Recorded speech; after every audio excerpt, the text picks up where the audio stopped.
actions to withstand the current surge of the Omicron variant. However, legislators are returning to Annapolis for their 90-day session, where they will be debating a few thousand bills. But there is nothing more important than addressing the violent crime crisis in our state and our effort to refund the police and to give them the support and the resources that they need to do their jobs more effectively. In 2020, when the defund the police movement started gaining momentum, I was one of the first leaders in America to immediately speak out strongly against it. And as I have been saying for 2 years now, trying to reduce crime by defunding the police is a dangerous and radical idea. It's like saying that you want to improve our schools by defunding education. Homicides and violent crime waves are surging in nearly every major city across the country. And law enforcement agencies nationwide are struggling to attract qualified candidates, as many current officers are retiring early or simply choosing to leave the profession. You could not possibly have a worse time for anyone to call for defunding the police or for cutting funding for public safety. The reality is that our police are underfunded and under attack, which is why last fall I announced a Refund the Police initiative that included the investment of $150 million to recruit and retain more quality officers, increase diversity, expand community policing efforts, improve training, and teach better de-escalation techniques, and to provide body cams and other technology and equipment upgrades. Since announcing this Refund the Police initiative, nationally it has become more clear that the defund the police movement has been a massive and utter failure. And now other cities and states have begun to follow our lead. The governor of California recently announced that he would now be increasing the state's public safety investments and increasing support for law enforcement in an attempt to address the out-of-control crime there. Chicago's City Council recently approved Mayor Lightfoot's budget to increase police funding, after New York City lawmakers voted to cut $1 billion from the police budget. Escalating concerns about crime led them to completely reverse course and to restore much of this funding. In fact, the city's new mayor, former police officer, was elected because of his campaign to oppose the defund the police movement. And last month, even the mayor of San Francisco, who had been one of the leaders of the defund the police movement, has reversed course and is now promising to ramp up law enforcement resources. It's time that the reign of criminals who are destroying our city to come to an end, she said. And it comes to an end when we take the steps to be more aggressive with law enforcement. Even in the most progressive cities all across the country, leaders are now following our lead and admitting that instead of defunding, that they need more investment in public safety. Now we just need the Maryland General Assembly to do so. Today I'm announcing that we are expanding our Refund the Police initiative to a 3-year, $500 million investment in increased support for our police and for increased crime control and victim protection services all across the state of Maryland. Additional specific details will be laid out when we submit our budget next week, but this expanded and enhanced $500 million Refund the Police initiative includes an additional $137 million, which is a 50% increase in state police aid to local jurisdictions statewide, and we will be introducing legislation to make that 50% increase in police aid permanent. so that the next governor won't be able to cut it. Another $220 million will fund historic salary increases and bonuses for law enforcement officers to ensure more competitive compensation to help with recruitment and retention. We will also be committing $50 million to major capital improvements for Maryland State Police Barracks and a new tactical services building for the Special Operations Division.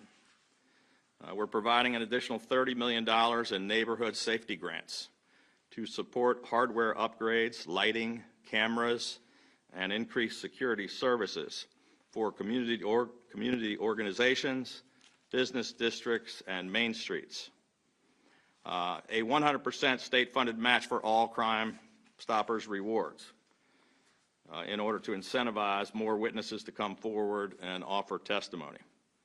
And $37 million to fully fund victim services providers, which provide vital resources for some of our most vulnerable, including the victims of sexual assault and domestic abuse. As we previously announced, our Refund the Police initiative also includes $24 million to create a new accountability resources fund, which will pay for more body cams, improved training, more de-escalation training, and other critical tools for state and local police agencies. And an additional $1 million will go directly to the Maryland Chiefs and Sheriffs Associations to help them further expand operational training and support. One of the reasons we have too many repeat violent offenders is that too many violent criminals are not prosecuted and put in jail, or that they are given outrageously shortened or suspended sentences. These criminals who should be in jail are released back onto the streets on parole and probation. The state has continued to increase its presence and collaboration across the state, including embedding parole and probation officers directly within Baltimore City police precincts. But parole and probation officers don't have the authority to make arrests or to issue warrants. Once a warrant for violation of parole or probation is requested, a judge has to issue it, and a local police agency has to enforce it. In far too many cases, particularly in Baltimore City, warrants are quashed by judges, and those that are issued are not prioritized by the beleaguered local police.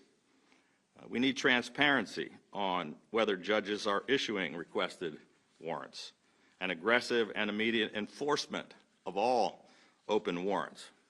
So today, effective immediately, I have directed Secretary Green and the Division of Parole and Probation to immediately begin a new tracking of all open warrants, beginning with all of the high crime areas in Baltimore City, so that we can take steps to hold judges accountable and to help local law enforcement get more of these offenders off the streets. In addition, we will once again be introducing emergency crime legislation, including the Violent Firearms Offender Act of 2022, to significantly tougher penalties for those who commit crimes with guns and who illegally possess guns, as well as those who supply the illegal guns to violent criminals. And the Judicial Transparency Act of 2022, which will require the Maryland State Commission on Criminal Sentencing Policy to track and publish detailed information on the sentences that are handed down by judges for all violent crimes.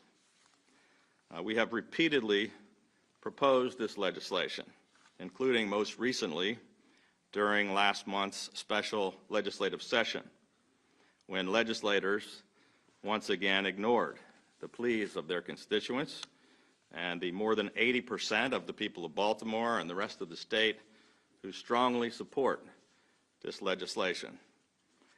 Just after the legislature left town without taking any action on crime, Baltimore once again ended the year with more than 300 homicides.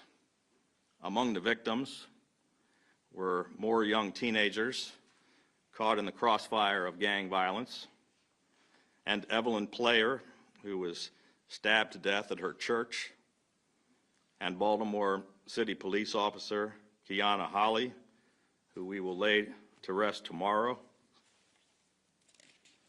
who was ambushed and shot to death in her patrol car. On the very first day of this new year, a 16 and 17-year-old were gunned down in a triple shooting, becoming the first victims of 2022. Today, I am again strongly urging the leaders of the city and in the legislature to put all of the politics aside and to work with us to finally pass these emergency crime bills. There can be no more excuses and no more delays. The time for action is now. Keeping Marylanders safe is our #1 priority. And as long as I am governor, we will not ever defund our police, and we will continue to do everything we can to empower our law enforcement agencies with the support and the resources that they need to finally get these violent criminals off the streets and behind bars where they belong.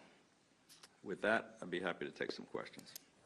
Governor Hogan, the 2 crime bills, we've seen them introduced in the past. They haven't had any traction, haven't gone anywhere. What do you think makes this time different? Well, you know, this is the time we have to get it done. We did pass it through the Senate last year, and I believe the year before, and it got held up in the House.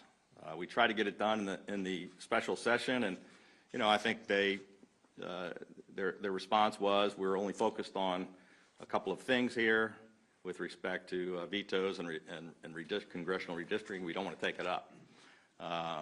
But there really are no more excuses. And the fact that we got it through one House, the fact that 81% of the people in Maryland support our bills, the fact that 86% of the African Americans in Maryland support these bills, the fact that somewhere close to 90% of the people in Baltimore City support these bills, the fact that city leaders and legislators continue to ignore their pleas when people are dying every day, it's just unacceptable. And so, yeah, people say, well, why don't you just give up because they didn't pass it before? Mm-hmm. We're not going to, because this is our main job, is to keep our constituents safe, and that job's not getting done. Governor, as far as the open warrants, how will the public find out what they are and how successful it's been? You know, I think I'm not sure how much of that is able to be released. I don't know how the process works, quite frankly. So, but the point, I mean, it strikes me as the point would be... I think we're trying to be as transparent as possibly. I would imagine that Glenn Fuston, Governor's Office of Crime Control and Prevention, when we get that information, we'll be able to you know, post it and provide it so that we can have full transparency. Governor, much of the talk is all in Baltimore City. Prince George's County over the last couple of years has seen the murder rate double. There was no real defunding of police in Prince George's County. The frustration I hear from police there and elected county leaders is failure to hold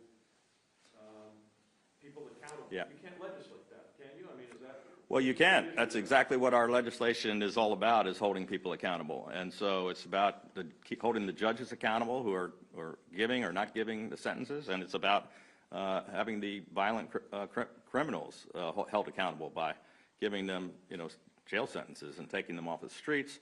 And, you know, Prince George's County is not immune. They've got rising crime.